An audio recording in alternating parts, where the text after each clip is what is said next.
मैं हिंदी की प्राध्यापिका पटेल सुमैया आफरीन, मिलिया कनिष्ठ महाविद्यालय बीड़। प्यारे विद्यार्थियों, आज हम 12वीं कक्षा हिंदी युवक भारती पुस्तक में से पद्य नंबर 5 आ वृंद के दोहे पढ़ेंगे, जिसके कवि हैं वृंद जी। वृंद के दोहे। सबसे पहले हम कवि परिचय पढ़ेंगे। हिंदी साहित्य का इतिहास 4 भागों में विभाजित किया गया है। आदिकाल, भक्तिकाल, रीतिकाल, आधुनिक काल। गुरु नानक जी भक्तिकालीन काव्यधारा के अंतर्गत आते हैं। कवि वृंद जी रीतिकालीन काव्यधारा के अंतर्गत आते हैं। माना जाता है कि कवि वृंद जी का जन्म 1643 को मथुरा में हुआ। रीतिकालीन परंपरा के अंतर्गत आपका नाम आदर के साथ लिया जाता है। आपका पूरा नाम वृंदावन दास है। आपकी रचनाएं रीतिबद्ध परंपरा में महत्वपूर्ण स्थान रखती है। आपने काव्य के विविध प्रकारों में रचनाएं रची है। 12 मासा में 12 महीनों का सुंदर चित्रण किया है। तो यमक सतसई में विविध प्रकार से यमक अलंकार का स्वरूप स्पष्ट किया है। आपके नीतिपरक दोहे जनसाधारण में बहुत प्रसिद्ध है और लोक व्यवहार में अनुकरणीय है। आपकी भाषा सहज, सुंदर तथा लोक भाषा से जुड़ी हुई है। आपकी भाषा में ब्रज तथा अवधी भाषा के शब्दों की बहुलता देखी जाती है। आपके द्वारा दिए गए दृष्टांत आपकी भाषा के साथ साथ भाव और कथ्य को भी प्रभाव उत्पादक बना देते हैं। आपका निधन 1723 में हुआ। प्रमुख कृतियाँ: वृंद सतसई समेत शिखर छंद, भाव पंचाशिका, पवन पच्चीसी, हितोपदेश संधि, यमक सतसई, वचनिका, सत्य स्वरूप आदि। विधा परिचय। रीतिकालीन काव्य परंपरा में दोहा छंद का अपना विशिष्ट स्थान है।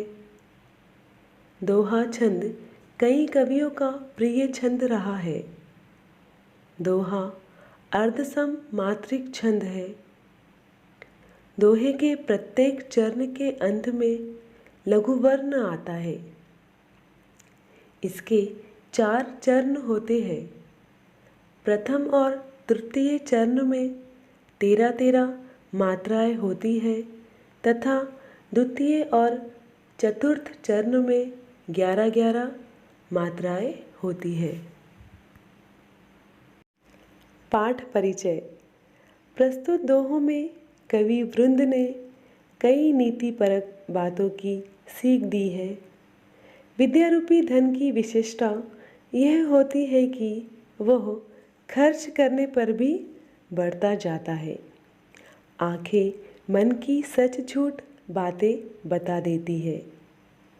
जितनी चादर हो मनुष्य को उतने ही पाँव फैलाने चाहिए।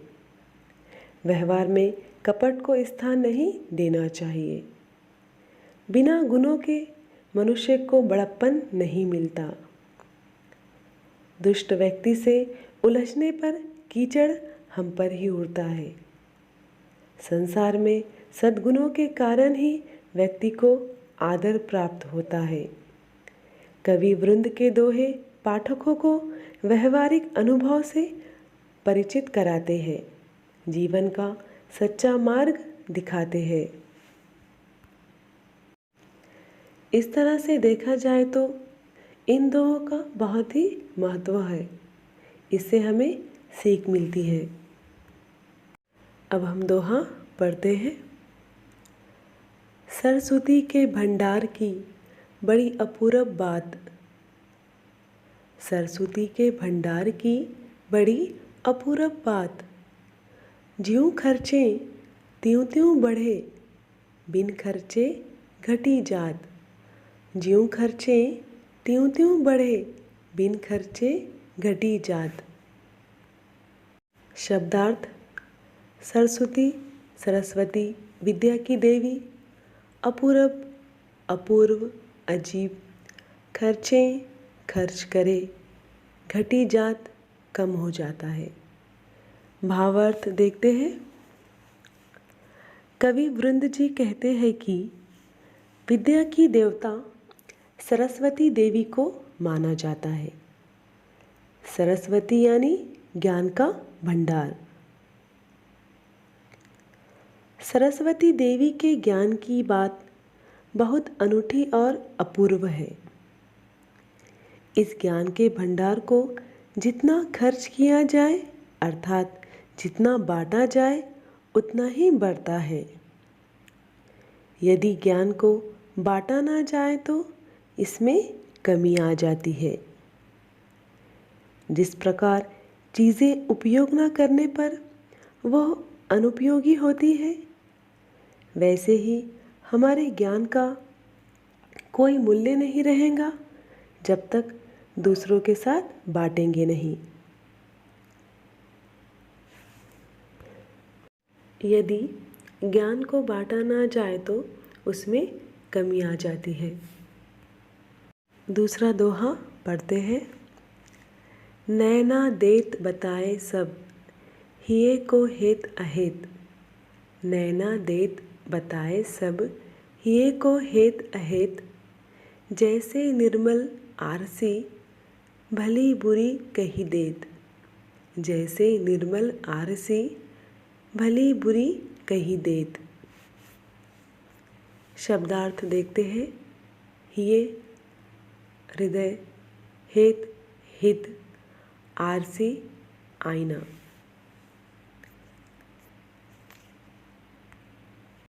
भावार्थ देखते हैं। कवि वृंद कहते हैं, आंखें सब कुछ बता देती है। आंखें आईने की तरह होती है। हमारे मन में जो भाव है वो आँखों में दिखाई देते हैं। जिस तरह से निर्मल आईने से अच्छी और बुरी दोनों तरह की बातों का पता चलता है, ठीक उसी प्रकार से आँखें हमारे मन के अच्छे या बुरे भाव को प्रस्तुत करते हैं। तीसरा दोहा पढ़ते हैं।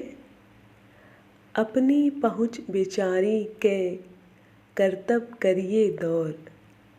अपनी पहुँच बेचारी के करतब करिए दौर। तेंते पाँव पसारिए जेती लांबी सौर। तेंते पाँव पसारिए जेती लांबी सौर। शब्दार्थ: पहुँच क्षमता, कर्तव्य कार्य, सौर चादर। भावार्थ देखते हैं। कवि कहते हैं कि हमारी जितनी क्षमता हो उसी के अनुसार अपने कार्य का फैलाव करना चाहिए, अर्थात हर किसी को अपनी आमदनी के मुताबिक ही खर्च करना चाहिए।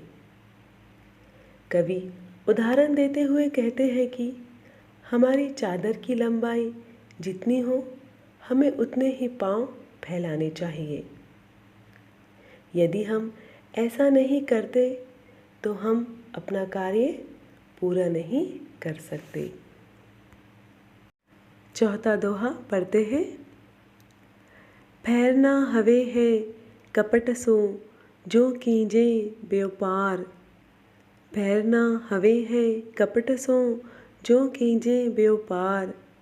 जैसे हांडी काठ की चढ़े न दूजी बार। जैसे हांडी काठ की चढ़े न दूजी बार। शब्दार्थ: फिर दोबारा काठ लकड़ी। भावार्थ देखते हैं। कवि वृंद जी कहते हैं कि व्यापार यानी लेन देन में हमें छल कपट का सहारा नहीं लेना चाहिए। यदि एक बार हम छल कपट से किसी का विश्वास खो दें तो दूसरी बार किसी का विश्वास पाना मुश्किल होता है। कवि उदाहरण देते हुए कहते हैं कि जिस प्रकार लकड़ी की बनी हुई हांडी चूल्हे पर एक बार ही चढ़ाई जा सकती है, दूसरी बार वो काम में नहीं आ सकती क्योंकि लकड़ी पहली बार में ही जल जाती है। उसी प्रकार छल कपट से व्यापार में एक ही बार किसी को धोखा दिया जा सकता, दूसरी बार ये तरीका काम में नहीं लाया जा सकता है। कहने का तात्पर्य ये है कि कभी भी कोई काम छल कपट से नहीं करना चाहिए क्योंकि ये लंबे समय तक टिक नहीं सकता। 5वां दोहा पढ़ते हैं। ऊंचे बैठे ना लहे गुण बिन बड़पन कोई, ऊंचे बैठे ना लहे गुण बिन बड़पन कोई, बैठो देवल शिखर पर वायस गरुड़ न होई, बैठो देवल शिखर पर वायस गरुड़ न होई। शब्दार्थ लहे लेना, वायस कौआ। भावार्थ देखते हैं। कवि वृंद जी कहते हैं कि बिना गुण कोई व्यक्ति उच्च स्थान पर बैठने से बड़ा नहीं बन जाता। वे कहते हैं कि जिस प्रकार मंदिर के ऊंचे शिखर पर बैठने मात्र कौआ गरुड़ नहीं होता, कौआ मंदिर के शिखर पर बैठने पर वो गरुड़ के भांति आसमानों की ऊंचाइयों को नहीं छू सकता। ठीक वैसे ही हर किसी को अपना स्थान स्वयं ही बनाना पड़ता है। गुण नहीं है तो बड़प्पन का अधिकार नहीं हो सकता। 6ठा दोहा पढ़ते हैं। उद्यम कभू न छाड़िए पर आशा के मोद, उद्यम कभू न छाड़िए पर आशा के मोद, गागरी कैसे फोरिए उनियों देखी पयोद, गागरी कैसे फोरिए उनियों देखी पयोद। शब्दार्थ उद्यम प्रयत्न, मोद हर्ष, पयोद बादल। भावार्थ देखते हैं।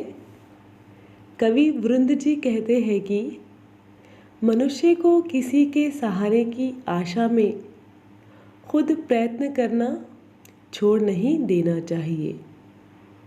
जिस तरह से पानी से भरे हुए बादलों को उमड़ा हुआ देखकर हमें अपने घर के पानी से भरा हुआ घड़ा नहीं फोड़ देना चाहिए क्योंकि आसमान में आए हुए बादल छट भी सकते हैं और अगर बादल बरसने से पूर्व ही हमने पहले ही घड़ा फोड़ दिया तो हमारी ही समस्या बढ़ेगी।